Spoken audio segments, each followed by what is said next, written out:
support နဲ့ resistance ဆိုတာကတခြား tool ဆိုလိုပဲ technical analysis တစ်ခုအတွက်အရေးပါတဲ့အစိပ်ပိုင်းအနေနဲ့ရှိပါတယ်။များသောအားဖြင့်ဈေးကွက်ကဒီ support နဲ့ resistance နေရာတွေမှာဝယ်လိုအားရောင်းလိုအားတွေစုနေတတ်တာကြောင့်မလို့လူတွေရဲ့ psychological barrier အနေနဲ့ရှိနေတာဖြစ်ပါတယ်။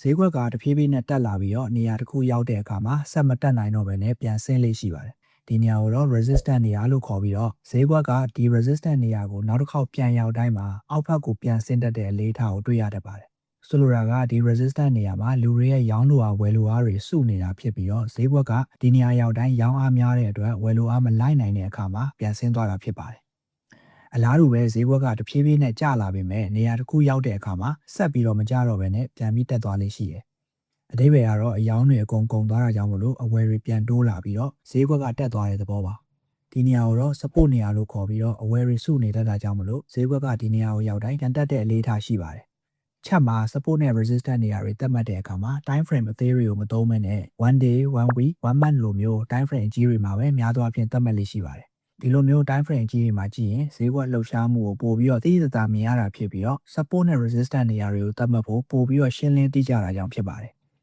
uptrend တစ်ခုမှာဈေးကွက်က resistance နေရာကိုဖောက်ထွက်လေးရှိပြီးတော့ downtrend မှာတော့ support နေရာတွေကိုဖောက်ထွက်ပြီးဆင်းတဲ့အလေးထားရှိပါတယ်။ပုံမှန်အဖြစ် support နဲ့ resistance နေရာတွေကို horizontal မြင်းတွေဆွဲပြီးတော့သတ်မှတ်ကြပေမဲ့တကယ်တမ်းဈေးကွက်အလုပ်လုပ်တဲ့အခါမှာတော့ဒီမြင်းတွေကိုအတိအကျထိချင်မှထိမှာပါ။ support နဲ့ resistance ဆိုတာကဇုံတစ်ခုအနေနဲ့အလုပ်လုပ်တယ်လို့ပြောရင်ပို့ပြီးတော့မှန်ပါတယ်။အဲ့တော့ဒီဇုံနေရာအနီးတစ်ဝိုက်ကိုရောက်လို့ရှိရင်ဈေးကွက်ကတစ်ခုတုံ့ပြန်လိမ့်မယ်လို့ယူဆရမှာဖြစ်ပါတယ်။ထူးခြားတာကဈေးကွက်က support နေရာကိုဖောက်ထွက်သွားပြီးရင်အဲ့ဒီ support နေရာမှာအယောင်းတွေစုပြုံနေတဲ့ resistance နေရာဖြစ်သွားတတ်ပါတယ်။အလားတူပဲ resistance နေရာကိုဖောက်ထွက်သွားလို့ရှိရင်အဲ့ဒီ resistance နေရာကပြန်ပြီးတော့ support ဖြစ်နေတတ်ပါတယ်။ဥပမာအနေနဲ့ Apple stock ရဲ့လက်ရှိ one day time frame က share ဈေးကိုကြည့်မယ်ဆိုလို့ရှိရင်315နဲ့318ကြားလောက်မှာ major resistance တစ်ခုရှိနေတာကိုတွေ့ရပါတယ်။ဒါကိုအမြင့်ဆုံးဈေး all time high လို့လည်းခေါ်တယ်။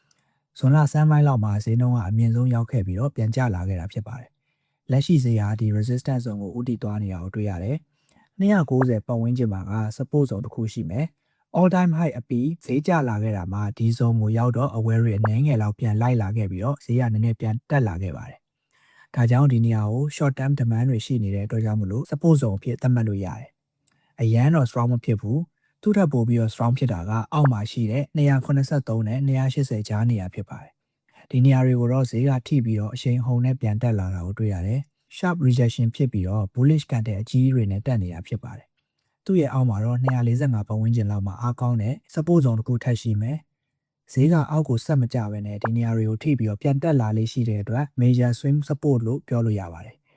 stock က long term မှာ correction ကြီးကြီးမားမားလာတော့မယ်ဆိုလို့ရှိရင်ဒီလို major swing နေရာတွေမှာအပြောင်းအလဲတွေတွေ့ရတတ်ပါတယ်။လက်ရှိဈေးကအတက် trend ဖြစ်နေတဲ့အတွက် resistance zone တွေထက် support zone တွေကိုပို့ပြီးတော့များများတွေ့ရမှာဖြစ်ပါတယ်။ရွှေဈေးကိုကြည့်မယ်ဆိုလို့ရှိရင်အကျဘက် trend ထဲမှာရှိပါတယ်။4000ပတ်ဝန်းကျင်က major support zone အနေနဲ့ရှိပြီးတော့လက်ရှိအချိန်မှာဈေးကအဲ့ဒီ zone လောက်မှာထောက်ပြီးတော့ rejection လုပ်နေတာကိုတွေ့ရပါတယ်။ဒီ zone ကိုဖောက်သွားရင်တော့ဈေးကဆက်ပြီးတော့ဆင်းသွားမှာပါ။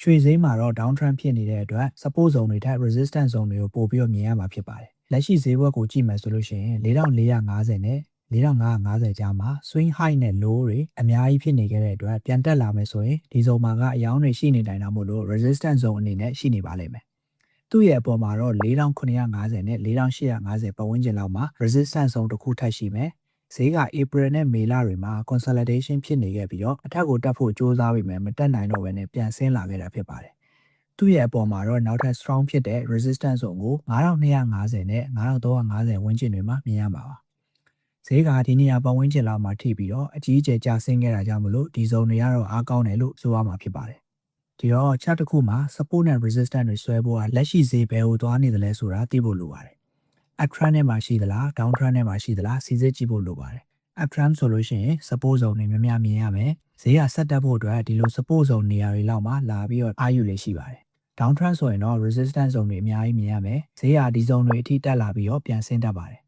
ကိုက candlestick အကြောင်းတွေကိုသိမယ် trend သဘောတရားကိုသိမယ်အခုဗီဒီယိုမှာပါတဲ့ဒီလိုမျိုး support နဲ့ resistance တွေကိုရှာတတ်မယ်ဆိုလို့ရှိရင်ဈေးကွက်တစ်ခုကို analysis လုပ်လို့ရပြီလို့ရေဘူးရာအဖြစ်ပြောလို့ရပါတယ်။ယင်းဒီမြုပ်နှံသူတွေအနေနဲ့ကိုယ့်ရဲ့ investment plan ပေါ်မူတည်ပြီးတော့ support နဲ့ resistance နေရာတွေမှာကိုကြိုက်တဲ့နည်းလမ်းနဲ့ယင်းဒီမြုပ်နှံလို့ရပါတယ်။ ဥပမာကိုက growth investor ဆိုလို့ရှိရင် support နေရာတွေအပြင် resistance ကိုဖောက်ထွက်တဲ့နေရာတွေမှာလည်းဝယ်ယူရင်းနှီးမြှုပ်နှံလို့ရသလို